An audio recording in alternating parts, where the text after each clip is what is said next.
మొత్తం సభ్యులు కూడా ఆరోపిస్తున్నారు డాక్టర్ల నిర్లక్ష్యం అంటున్నారు. కరెక్టే. మీరు ఏమంటారు? డాక్టర్ల నిర్లక్ష్యం అనేది ఇప్పుడు వ్యవస్థలో వాళ్ళు లాస్ అయినప్పుడు ఖచ్చితంగా అవతల వారిని బ్లేమ్ చేస్తారు. మేము దానికి ఒప్పుకుంటున్నాం. వాళ్ళ బాధలో మేమేమి పాలు పంచుకోమని అనట్లేదు.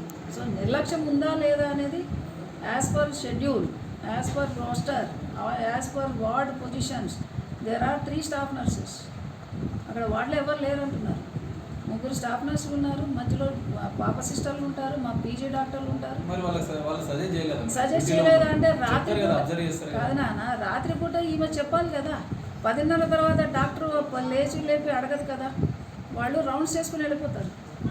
ఇంకోటి ఆదివారం కూడా మేము ఇక్కడ చిన్న ఫంక్షన్ అరేంజ్ చేసుకున్నాం. పొద్దున 8 గంటలకు వచ్చాను, రాత్రి 9 దాకా ఇక్కడే ఉన్నాను నేను.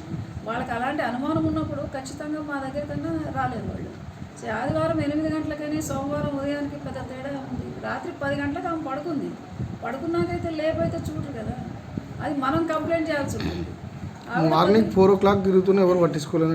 రాత్రి 4 o'clock పట్టించుకోలేదు అంటే ఈవిడ చెప్తేనే కదా పట్టించుకునేది. ఇప్పుడు జనరల్ వార్డులో 4 o'clockకి మనము పోయి నీ బేబీ కింద పడుకున్న బేబీని పక్కన వేసుకున్న బేబీని అయితే చూడరు కదా, అన్లెస్ అండి వాళ్ళు కంప్లైంట్ రైజ్ చేస్తే. ఇంకొకటి మదర్కి ఏమైనా ప్రాబ్లం ఉందంటే కూడా వాళ్ళు చెప్పాల్సి ఉంటుంది. అంతేగాని రొటీన్ రౌండ్స్ ఎప్పుడు జరుగుతాయి? పొద్దున, మధ్యాహ్నం, సాయంత్రం జరుగుతాయి. సో 10 గంటలకు ఆల్రెడీ రౌండ్స్ అయిపోయినాయి. సో రౌండ్స్ అయిపోయినప్పుడు వాళ్ళు రెస్పెక్టివ్ వార్డ్స్లో కూర్చొని ఉంటారు, ఇండెంట్లు రాసుకుంటారు, లేకపోతే ఎవరికి పేషెంట్కి ఏం ట్రీట్మెంట్ ఉంది వాళ్ళకి ఒక రిజిస్టర్స్ ఉంటాయి, అవి మెయింటైన్ చేసుకుంటారు వాళ్ళు. వీళ్ళు ఖచ్చితంగా వెళ్ళి అమ్మ నా బేబీని చూడంటే చూడకపోవడం అనేది సమస్య ఉండదు.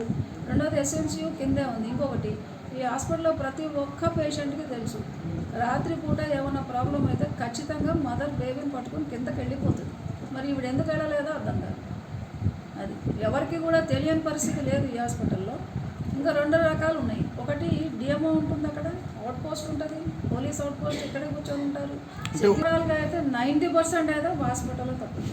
3 రోజుల తర్వాత బేబీ చనిపోతుంది. మీరు అన్నట్టు ఇమ్మీడియట్గా చనిపోయింది, అదేదో ఆపరేషన్ లోపం ఉండొచ్చు, లేదా బేబీ లేట్గా పుట్టిందనో, లేకపోతే ఉమ్మనీరు మింగిందనో చెప్పడం. కానీ 3 రోజుల తర్వాత చనిపోయింది అనడానికి ఇందులో ఏ రకంగానూ నిర్లక్ష్యం కనపడదు. కానీ అదర్ వర్షన్ ఏంటంటే 9 గంటల నుంచి రాత్రి 4:30కి బేబీ పోతే 9 గంటల నుంచి వాళ్ళు ఎంత న్యూసెన్స్ చేశారంటే మొత్తం హాస్పిటల్ అంతా ఇరగొట్టేశారు. మరి అది కరెక్ట్ కాదు కదా. అదేమంటే మీరు పబ్లిక్ సర్వెంట్స్, మరి మాకు అన్యాయం జరిగినప్పుడు మాకు ప్రశ్నించే అధికారం ఉంది. ప్రశ్నించే అధికారం ఖచ్చితంగా ఉంది. ఎలా ఉంది? లా ఉంది, ఆర్డర్ ఉంది, కంప్లైంట్ ఇవ్వచ్చు. మొత్తం ఇరగొట్టారండి. ఇరగొట్టి నానా బూతులు. మరి చదువుకున్నవారు వాళ్ళు, మరి చదువు లేదంటే నేను ఏదో అనుకునేదాన్ని. చదువుకుని కూడా ఆ రకంగా బిహేవ్ చేస్తే డ్యూటీ చేయడం. ఇప్పుడు ఆపరేషన్ చేసిన డాక్టర్ అమ్మ కావాలి నాకంటే అసలు ఎవరైనా డ్యూటీ చేయగలుగుతారా ఈ పరిస్థితిలో? ఇది పరిస్థితి. ఇవ్వాలనుకుంటున్నాను. ఇప్పుడు కూడా నేను నాకు హెల్త్ బాగాలేదు అయినా వచ్చి సరేలే గొడవ చదువుతున్నారు, మా వాళ్ళందరూ ఇబ్బంది పడుతున్నారని చెప్పి వాళ్ళలో మొత్తం పేషెంట్ పారిపోతున్నారు గొడవ అవుతున్నాయని. నేను వచ్చిన తర్వాత కూడా 1 గంట సంజాయించాను, వాళ్ళు అడిగినవన్నీ ఆన్సర్ చేశాను, కంప్లైంట్ తీసుకుంటానన్నాను, ఎంక్వైరీ పెడతానన్నాను.